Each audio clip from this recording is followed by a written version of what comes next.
Eh bien, les amis, vous est-il déjà arrivé de lire quelque chose et de vous dire « Mais qu'est-ce que ça peut bien vouloir dire ?» Eh bien, sachez que vous n'êtes pas les seuls. Les Saintes Écritures, comme on les appelle, ont déclenché plus de débats qu'un quiz au bistrot un vendredi soir. Nous allons nous plonger dans les versets bibliques les plus controversés. Il ne s'agit pas des versets habituels de l'école du dimanche. Ce sont ceux qui vous font vous gratter la tête, ceux qui font sortir les dictionnaires des mains des théologiens. Attachez vos ceintures, car nous allons aborder les versets qui laissent perplexes croyants et sceptiques depuis des siècles. Avant que vous ne pensiez qu'il ne s'agit que de subtilités théologiques, laissez-moi vous dire ceci. Ces versets sont importants. Ils ont façonné l'histoire, déclenché des guerres et continuent d'influencer notre vision de la morale aujourd'hui. Des 10 commandements aux enseignements de Jésus, ces versets sont le fondement de la foi de millions de personnes. Mais voilà le hic, les interpréter n'est pas toujours chose aisée. Le contexte, la traduction et même nos propres préjugés, tout cela entre en jeu. Et c'est là que les choses deviennent intéressantes. C'est comme essayer de déchiffrer un message codé de sa grand-mère. Vous savez qu'elle a de bonnes intentions, mais parfois vous avez besoin d'un cryptographe pour comprendre ce qu'elle essaye de dire. Dans les minutes qui suivent, nous allons nous pencher sur certains des passages les plus débattus de la Bible. Nous examinerons le contexte historique, les différentes interprétations et l'impact qu'ils ont eu sur le monde. Nous parlerons de versets portant sur des sujets variés, de la sexualité à la violence, du rôle des femmes à la nature même de Dieu. Il ne s'agit pas de trouver des réponses faciles. Il s'agit de se confronter aux questions difficiles, de s'engager dans une réflexion approfondie. Il s'agit de comprendre que la foi, tout comme la vie, est rarement noire ou blanche. Alors, prenez un café, mettez vos méninges en marche et plongeons-nous dans le vif du sujet. Eh bien, ne sous-estimons pas le pouvoir de ces Écritures, n'est-ce pas? Ces paroles, transmises de génération en génération, ont façonné des empires et inspiré des révolutions. Des couloirs du pouvoir aux foyers les plus humbles, la Bible a laissé son empreinte. Pensez-y. Des rois ont été couronnés en son nom, des lois ont été écrites sur la base de ces versets et d'innombrables âmes ont trouvé réconfort et guidance dans ces pages. C'est un témoignage de la puissance des mots, n'est-ce pas? Comment quelques lignes peuvent traverser les siècles, façonnant les croyances, les valeurs et des civilisations entières. Une tapisserie d'interprétation, fil par fil, mais voici le cœur du sujet avec la Bible et en fait avec tout texte sacré. Il est sujet à interprétation. C'est comme une magnifique tapisserie, vous voyez? De près, vous pouvez voir un fil ici, un autre là. Mais prenez du recul et une image plus large se dessine. Au fil des siècles, des personnes de tous horizons ont contemplé ces versets et y ont vu des choses différentes. Certains y voient des vérités absolues, gravées dans la pierre. D'autres y trouvent de la poésie, des métaphores, des leçons murmurées entre les lignes. Et c'est là que le vrai débat commence. Le danger du littéralisme. Lire entre les lignes. Certaines personnes prennent la Bible au pied de la lettre. Chaque mot, un décret divin. Et même s'il n'y a rien de mal à avoir la foi, prendre tout pour argent comptant peut mener à quelques casse-têtes. Voyez-vous, le langage évolue. Ce qui était d'une clarté limpide pour les gens d'autrefois pourrait nous paraître du chinois. Nous devons prendre en compte le contexte historique et culturel, le symbolisme et les métaphores, tout le toutim. C'est comme essayer de comprendre Shakespeare avec un dictionnaire du XXIe siècle. Vous pourriez saisir le sens général, mais vous passeriez à côté des nuances, de la poésie, de la véritable maestria du barde. Le contexte est roi, le temps, le lieu et la signification. Voilà pourquoi le contexte est roi, mes amis. C'est comme trouver un billet de 5 € dans une vieille veste. Une agréable surprise qui prend tout son sens lorsque vous vous souvenez de ce concert auquel vous êtes allé l'année dernière. Quand un verset a été écrit, où il a été écrit, pour qui il a été écrit, tout cela est important. Prenez par exemple ces versets sur les fruits de mer. À l'époque, sans réfrigération, c'était un conseil judicieux pour éviter une intoxication alimentaire. Mais aujourd'hui, disons que j'apprécie beaucoup un bon cocktail de crevettes.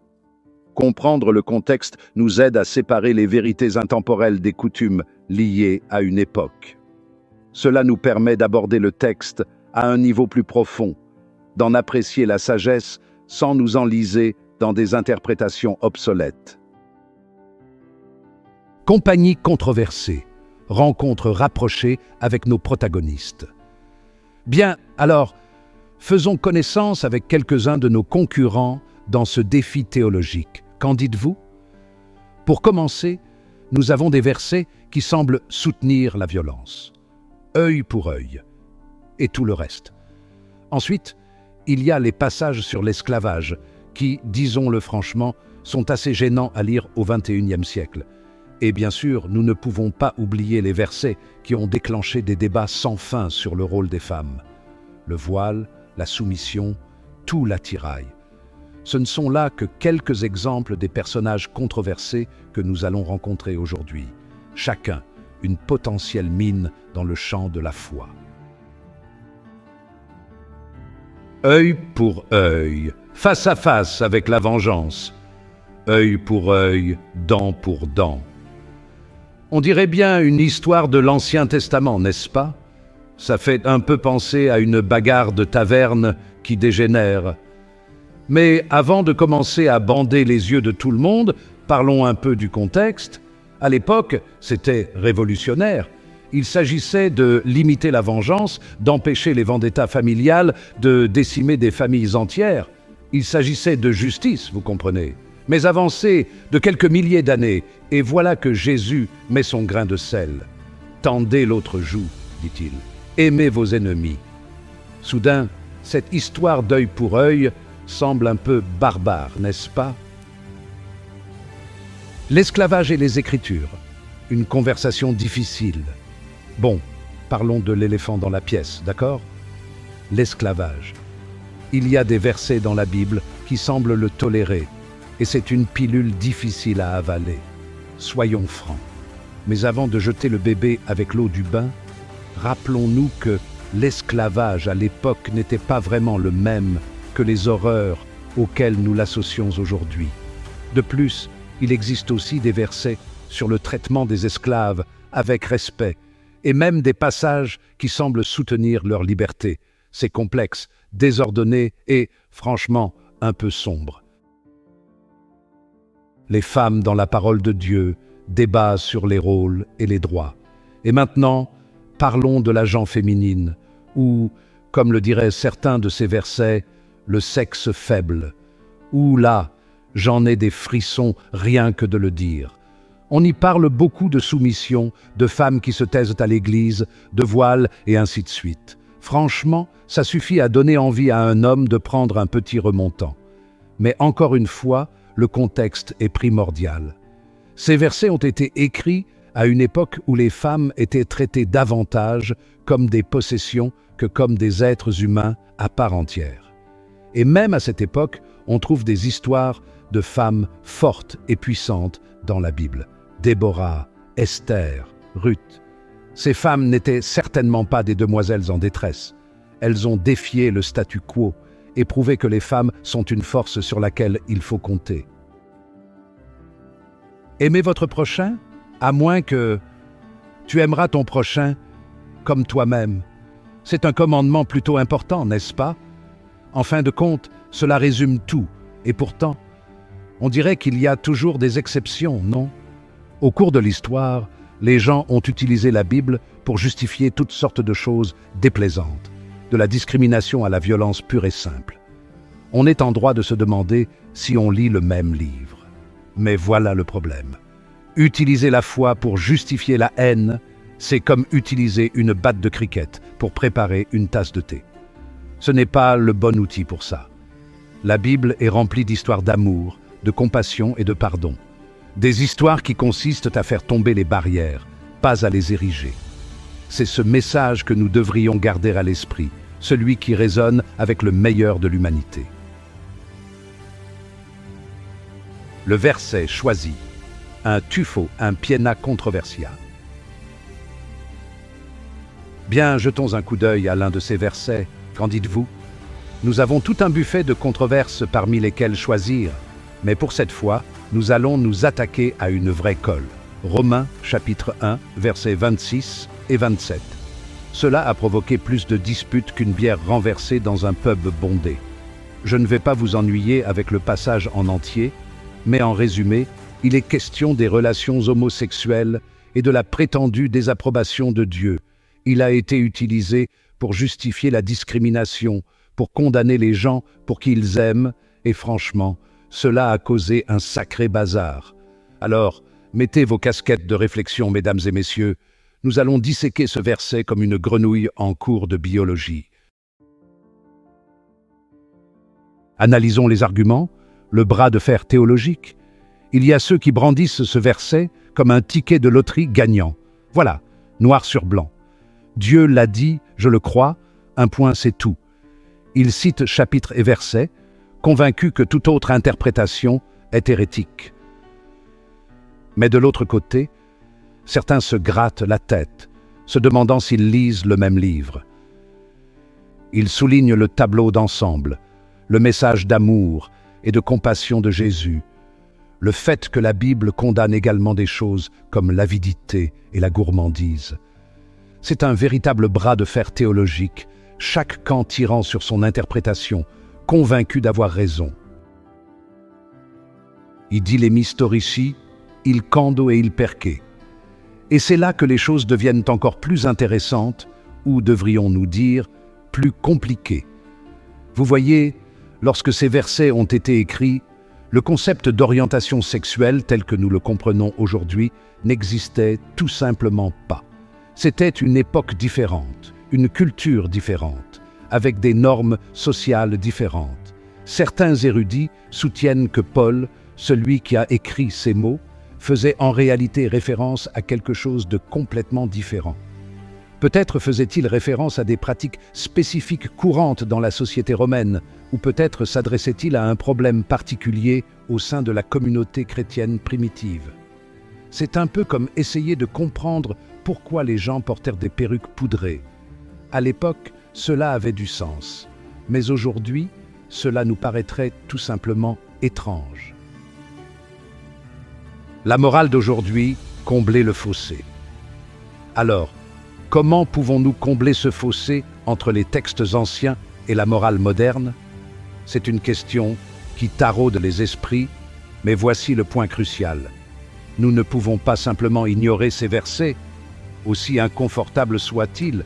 Nous devons les affronter, comprendre leur contexte historique et les interpréter à la lumière de nos valeurs contemporaines. Il s'agit d'avoir des conversations honnêtes et ouvertes, d'écouter différentes perspectives, même lorsque nous sommes en désaccord. Il s'agit de reconnaître que la foi n'est pas statique. Elle évolue, s'adapte, grandit avec notre compréhension du monde. Le pouvoir de l'interprétation. À qui appartient la vérité? En fin de compte, chers amis, l'interprétation est une chose puissante. Elle peut être utilisée pour construire des ponts ou pour ériger des murs. Elle peut favoriser l'amour et la compréhension ou alimenter la haine et la division. Avec un verset comme celui de Romains, chapitre 1, versets 26 et 27, les enjeux sont importants. Il y a des vies en jeu, des cœurs en balance. C'est pourquoi il est fondamental d'aborder ces débats avec humilité, empathie et la volonté d'écouter. La Bible est un livre complexe et stimulant, rempli de contradictions et d'ambiguïtés. Mais c'est aussi ce qui la rend si captivante, si durable. Elle nous oblige à nous confronter à nos préjugés, à remettre en question nos convictions et à nous engager dans la tâche difficile, mais finalement enrichissante, d'interpréter la foi dans un monde en constante évolution.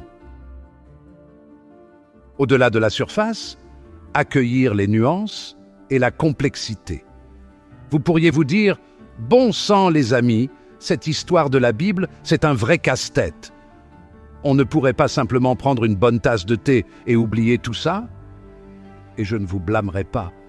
Il est tentant de fuir tout ce qui remet en question nos convictions, ce qui met des bâtons dans les roues de nos visions du monde soigneusement construites.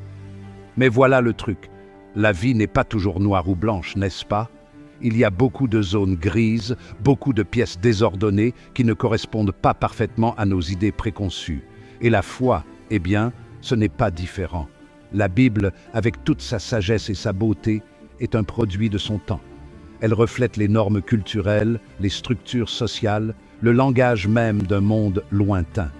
Pour la comprendre véritablement, nous devons creuser plus profondément, regarder au-delà de la surface et nous confronter à ses complexités.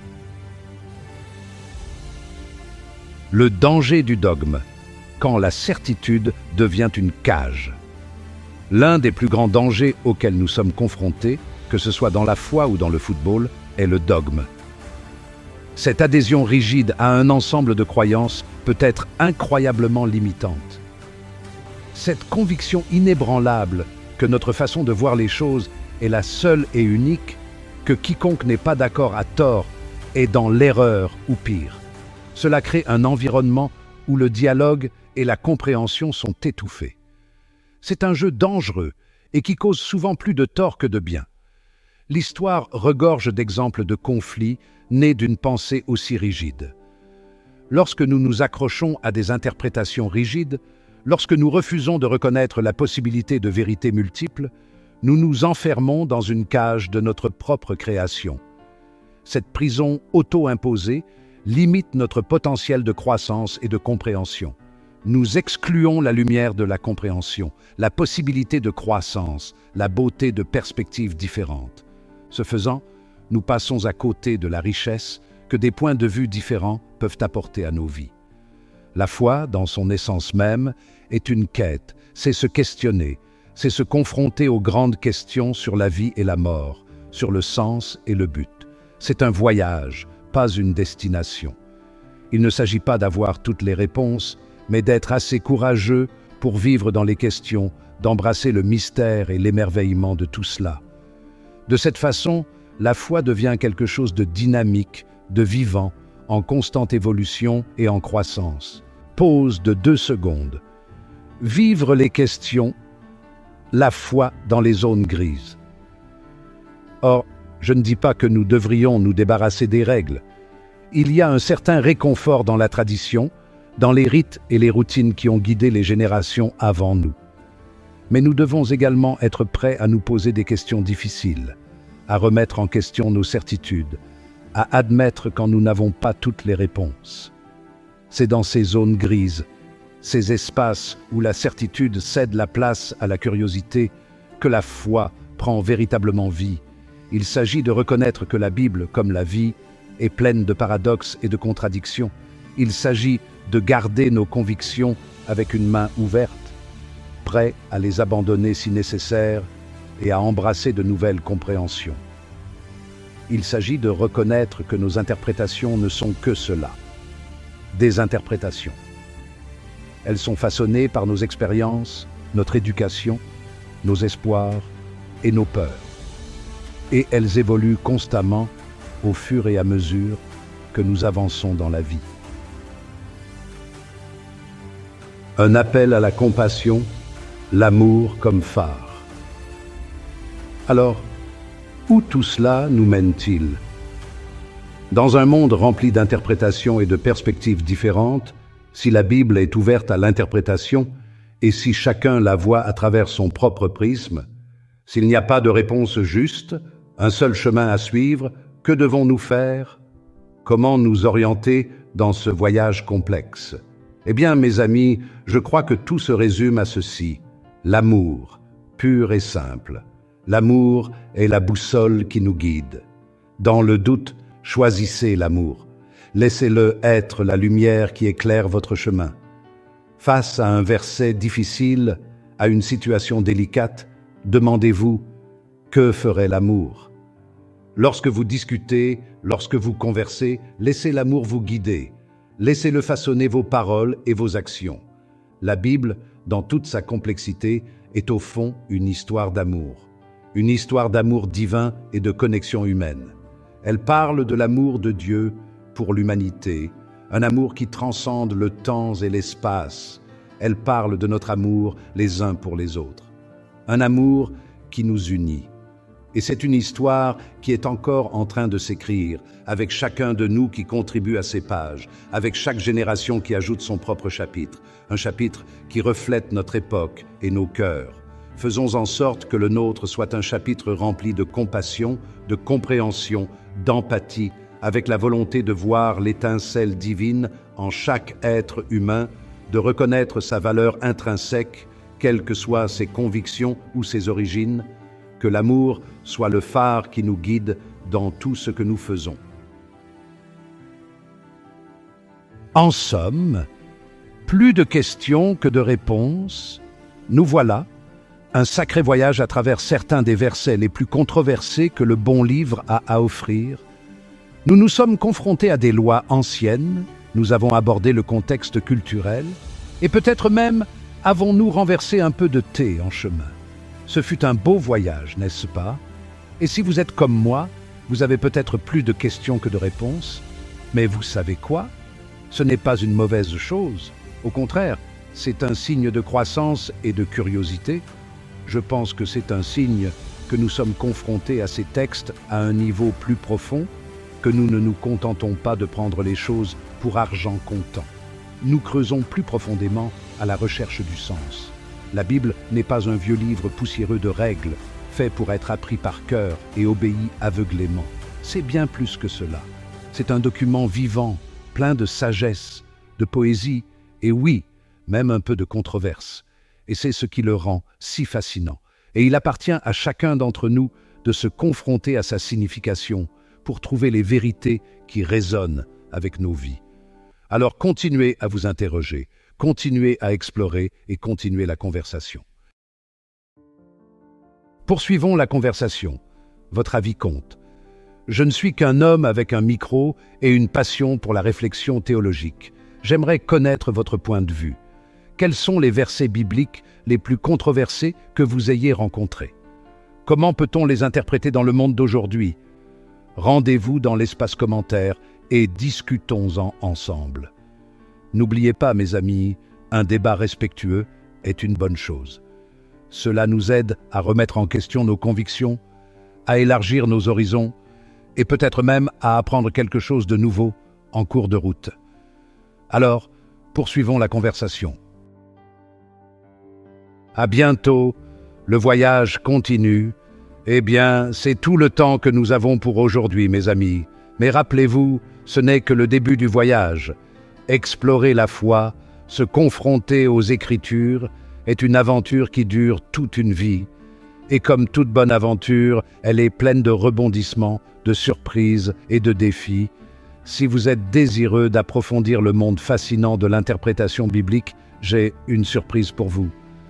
La semaine prochaine, nous aborderons un autre sujet qui suscite la réflexion. Assurez-vous de vous abonner et de cliquer sur la cloche des notifications pour ne rien manquer. D'ici là, gardez l'esprit ouvert, le cœur bienveillant et continuez à vous poser des questions. Que Dieu vous bénisse tous. Au revoir.